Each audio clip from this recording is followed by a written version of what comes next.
Is skipping breakfast the key to balanced blood sugar, or could it be making things worse? If you've ever wondered whether holding off on that first meal is helping you burn fat or spiking your stress hormones, this video is for you. Hi, I'm Kait, a nutritionist who specializes in insulin resistance and blood sugar control. I've helped hundreds of people reverse conditions like prediabetes, PCOS, and type 2 diabetes naturally. And one of the most common questions I get is about intermittent fasting and whether or not people should be skipping breakfast. So today I'm going to be breaking down exactly what happens to your blood sugar when you do this. The pros, the cons, whether skipping breakfast is better for women or men. We're going to be getting into everything. So let's start with the basics. When you eat breakfast, especially a traditional carb-heavy one like cereal, toast, or oatmeal, your blood sugar spikes. Your body releases insulin to bring that sugar down and store it away. But when you skip breakfast, that spike doesn't happen. Instead, your body stays in a fasted state for longer, which means lower insulin levels and potentially more fat burning.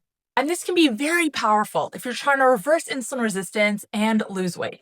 But here's the catch. Skipping breakfast doesn't just lower insulin, it also impacts other hormones like cortisol, ghrelin, and leptin. And depending on how your body responds, that can either feel great or completely miserable. So let's talk about the pros of skipping breakfast and who this might be best for. One of the biggest benefits is that it extends your fasting window.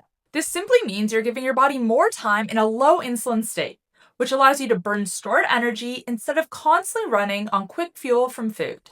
This can improve insulin sensitivity, lower inflammation, and support weight loss. It's one of the main reasons why intermittent fasting has become so popular. Now, once your body adjusts to skipping breakfast, because this benefit won't happen at the start, your energy becomes much more stable. Instead of that mid-morning crash after a bowl of cereal or toast, your blood sugar stays nice and steady. This can feel like a huge relief if you're someone who always gets that 10 a.m. slump and needs coffee or a snack to power through. The next benefit is it can provide a little bit of a digestive reset. Skipping breakfast gives your digestive system a break. Your gut hormones and enzymes get to rest a little longer, which can help digestion overall. If you've ever felt sluggish or bloated after eating first thing in the morning, you might find you feel better holding off a little longer. Okay, so those pros do sound pretty great, but there are also some downsides. The first one pertaining to cortisol and stress hormones. When you skip breakfast, cortisol, your main stress hormone, tends to rise. That's not always a bad thing, but if it gets too high, it can throw off your blood sugar. And here's the important part, and why some people do better skipping breakfast than others. Women tend to be more sensitive to this cortisol spike than men. Men generally tolerate fasting better, while for women, skipping meals too aggressively can backfire. It can cause fatigue, mood swings, irregular cycles, and even make it harder to lose weight. Now, I want to stress here that a lot of people blame intermittent fasting for hormonal imbalances in women or missed periods, things like that. And intermittent fasting itself, as long as you're doing it in a sustainable way, isn't to blame. These side effects come when you're restricting calories long term.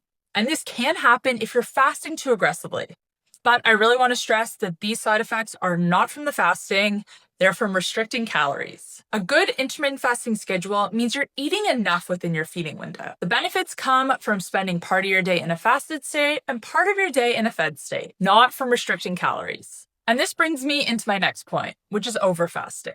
If skipping breakfast feels really hard, if you're shaky, weak, irritable, or constantly thinking about food, your body is telling you that this isn't working. Fasting is meant to feel freeing, not stressful. If it feels like a battle every day, that's not a sign of discipline. It's a sign your body needs a different approach. Chronic fasting can also stress your adrenal glands and thyroid, which makes everything worse long term. And finally, there's an adjustment period. When you first start skipping breakfast, it is normal to feel hungrier for a week or so. This isn't a sign that it's not working or to give up right away. Your body is just adjusting. Your hormones and enzymes are used to being released at the same times each day.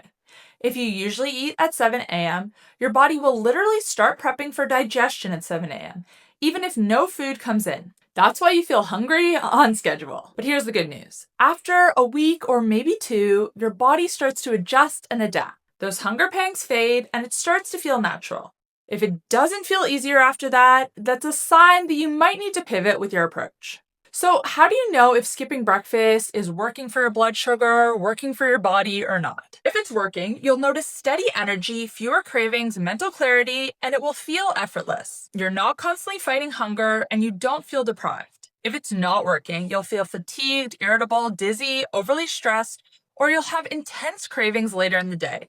You might even end up binging. That's your body waving a red flag. And this is why fasting isn't a one-size-fits-all approach. Gender and bio-individuality matters. What works for your friend or your partner might not work for you.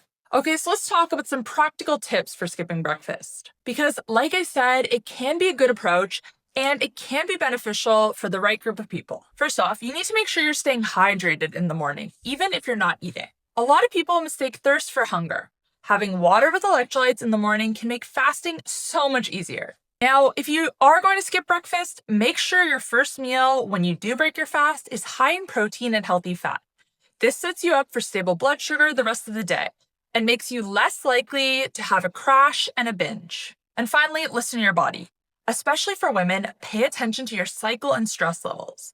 There may be times when fasting feels great and other times when it doesn't. So here's the bottom line. Skipping breakfast keeps your blood sugar lower in the morning and can extend your fat burning window, but it's not for everyone. If it feels effortless after the first week or two, that's a sign it's probably working well for you. But if it's a daily struggle, if you feel fatigued and irritable, if it messes with your cycle, then it is not working for you. And there's no shame in that. You are still able to hit your goals, intermittent fasting or not. And for a lot of people, I find that having dinner earlier or skipping dinner entirely can be just as effective, if not more effective. You're still extending your fasting window, just on the opposite end. The goal isn't to force yourself into a rigid plan. It's to support your body in a way that feels sustainable. Now, if you want to make sure you're fasting in the right way, make sure to check out my video on the 5 biggest fasting mistakes I see people making. I do touch on overfasting in that video, but there's some other mistakes that I see a lot of clients making as well. So I'll link that on the screen now. But I want to hear from you guys. Are you someone who skips breakfast? How long have you been doing this? Let me know in the comments down below. Thanks guys for watching, and I'll see you in the next one. Bye!